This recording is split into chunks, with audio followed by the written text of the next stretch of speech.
Listen to this when you wake up. A gift from Psalms 1 to 3. Let me tell you something that almost no one talks about, but everyone feels. Waking up isn't just opening your eyes, it's defining who's going to be in charge of your day. It sounds strange, I know. Most people believe that life happens first, and then we react. But the truth is the opposite. Before any news, problem, or distraction, there's already a tone being set inside you. And if you don't choose that tone, someone else chooses it for you. That's why so many people are tired without knowing exactly why. Perhaps you're doing everything right, and yet you feel like something doesn't fit. You run, you try, you strive, and yet it seems like the blessing always comes close, but doesn't land. This isn't a lack of faith, nor punishment, nor bad luck. It's a lack of perception. God doesn't shout, doesn't compete for attention with the noise of the world. He acts in a way that demands something rare these days: presence. And that's exactly why few realize it in time. Now comes the paradox. The more you try to control your day, the less control you have. The more haste, the less clarity. And the more noise inside, the less direction. Psalms 1 to 3 reveal a simple, profound, and not at all obvious pattern. Prospering doesn't begin with doing more. It begins with better alignment. It doesn't begin outside, it begins inside. And when you understand this right after waking up, something changes. Quickly, silently, and powerfully. Stay with me, because what you're about to hear can reorganize your day. And much more than that. The moment you wake up is not neutral. When you wake up, even before you pick up your phone, something is already happening inside you. Most people don't realize it, but the mind awakens a few seconds before the body, as if testing the waters for the day. It is there, in that silent interval, that many things begin to align, or to get lost. It's no exaggeration to say that the way you wake up sets the tone for what you will attract.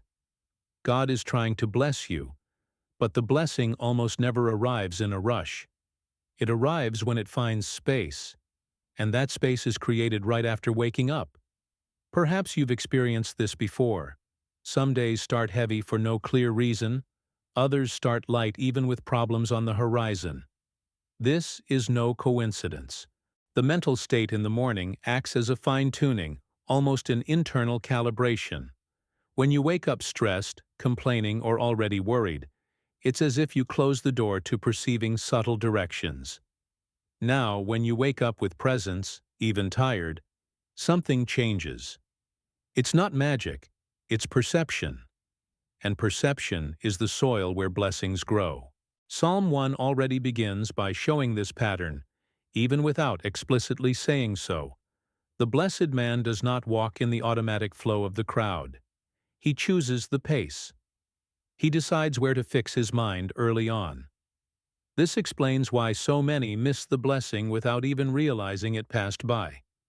It wasn't a lack of merit, it was a lack of attention. And if you start looking at awakening as a strategic point, not as a routine, you will understand why so many things begin to reorganize themselves. And this naturally pulls the next step of this journey. God doesn't begin with external change, He begins with internal adjustment. There's a silent mistake almost everyone makes, expecting God to change circumstances before adjusting their mind. We wake up wanting quick answers, clear signs, visible solutions. But in practice, God works in reverse. First, He changes the way you think, then the way you decide, and only then the situations around you.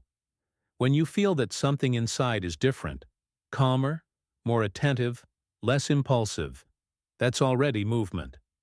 God is trying to bless you, but the blessing begins where almost no one looks, from within. Notice how, before major changes, you start to lose interest in things that once seemed essential. Certain conversations become tiresome.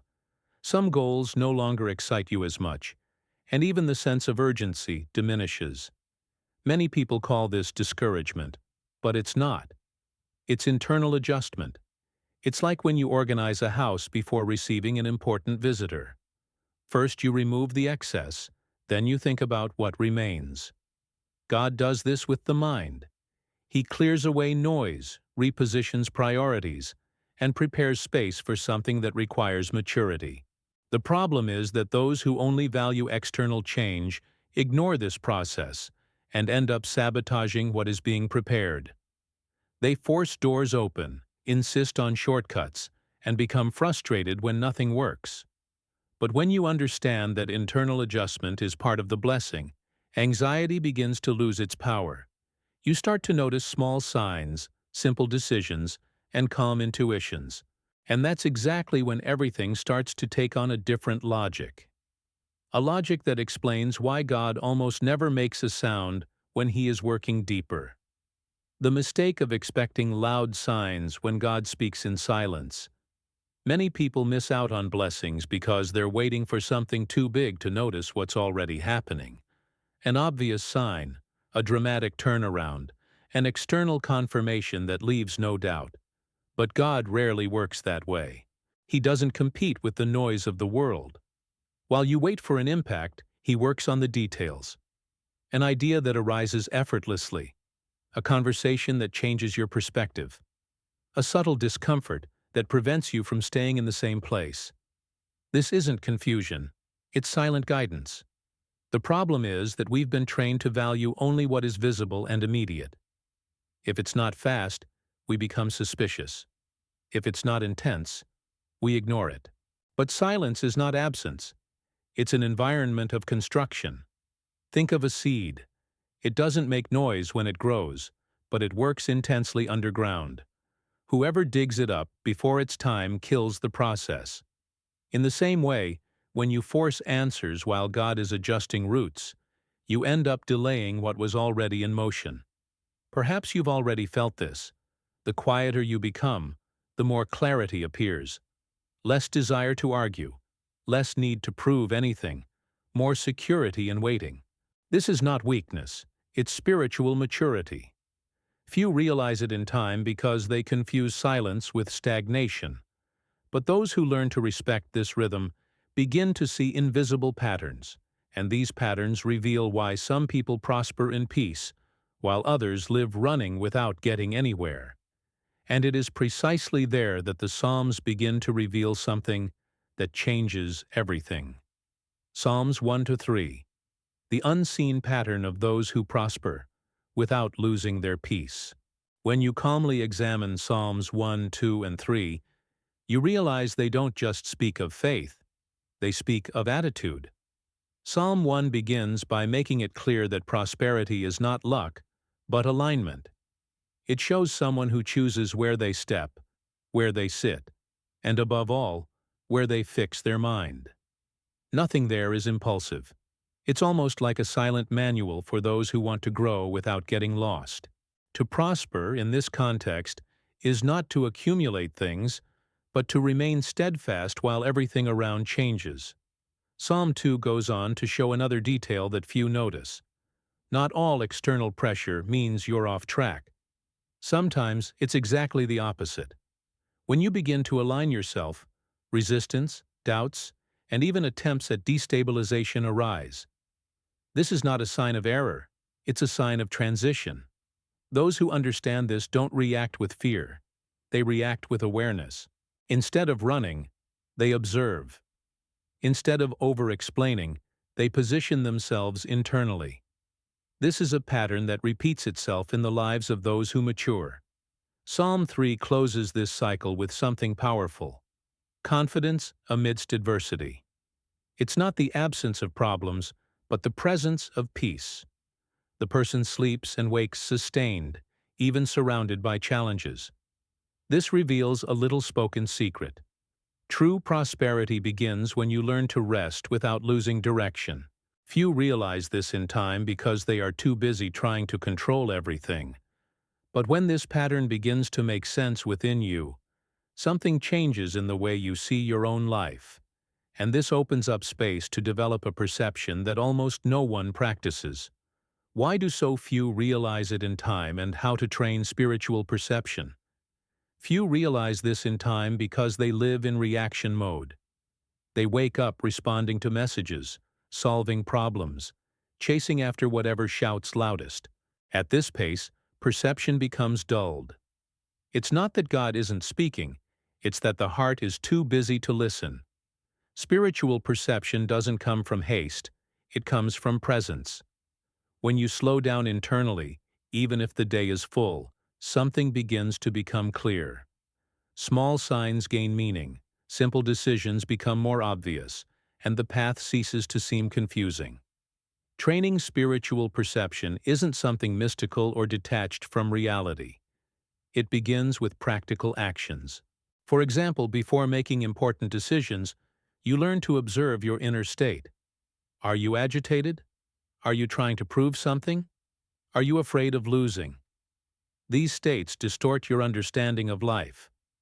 Now, when you only decide after calming down, the chance of making a mistake decreases significantly.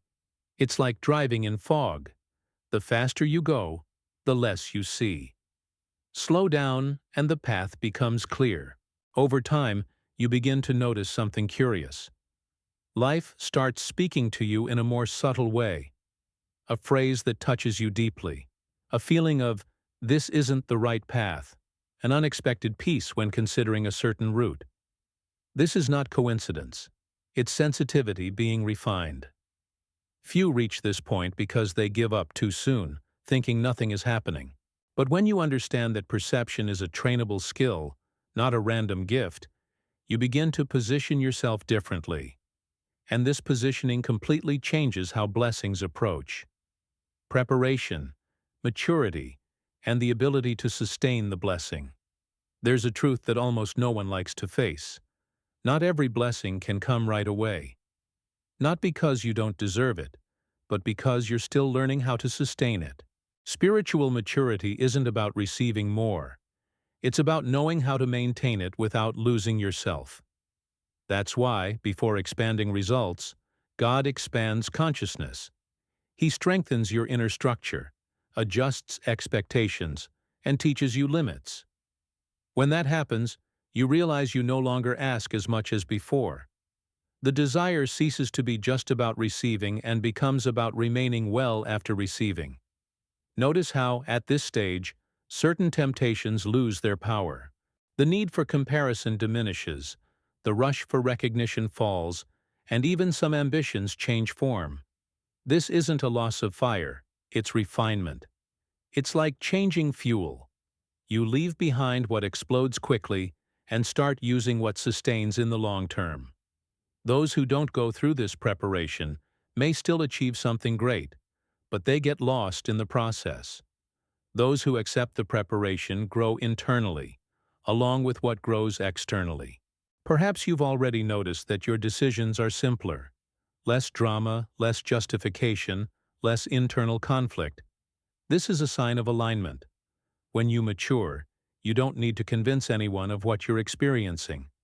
Life begins to respond more fluidly, not because it has become easy, but because you have become more whole. And when this capacity for self-sufficiency begins to form, something very specific happens. The surrounding environment also begins to adjust, preparing the ground for the next level. When inner alignment unlocks external manifestation, there's an almost imperceptible point where everything starts to unlock, and it doesn't happen outside, it happens inside. It's when you stop fighting against time and start cooperating with it. At this stage, you no longer force doors. You don't beg for signs. You don't chase after everything at once. You simply do what needs to be done with presence. The curious thing is that, when this attitude is established, opportunities begin to arise naturally, almost as if they were always there, just waiting for you to see them. Internal alignment changes the way life responds. Situations that once seemed confusing become simpler. The right people appear, conversations flow, and decisions no longer weigh so heavily. Not because the challenges have disappeared, but because you've stopped facing them from an anxious perspective. It's like tuning a radio. When you find the right station, the noise disappears. God is trying to bless you in this way, without fanfare, without haste, but with precision. At that moment, you understand something powerful. Blessings don't chase after those who are out of alignment. They accompany those who are ready. And readiness isn't perfection, it's awareness. You begin to trust more, observe more, and speak less. Life enters a more organic, less exhausting rhythm. And when that happens, you realize that everything you've worked on up to this point was leading you to this point, a point where it now makes sense to hear, right after waking up, what almost no one notices in time. The blessing is already in motion. Now let me ask you a few simple but sincere questions. How have you been waking up lately? On autopilot, already solving problems, or with presence, even if in silence? Do you notice how small decisions are shaping your days? Or do you just react to what comes along? Because after everything you've heard here, one thing is clear. Blessing is not a distant event. It's an ongoing process, and you're already in it. All of this only makes sense if it becomes a practice. Tomorrow, when you wake up, before touching your phone, try spending a few seconds in silence. Breathe. Observe your thoughts. Ask yourself, what needs to be adjusted today, not forced? Throughout the day, pay attention to subtle signs, to decisions that bring peace, not anxiety. Small daily adjustments build big, silent changes.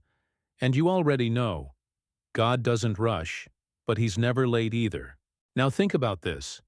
What changes in your life if you stop waiting for something grand and start honoring what is already being prepared?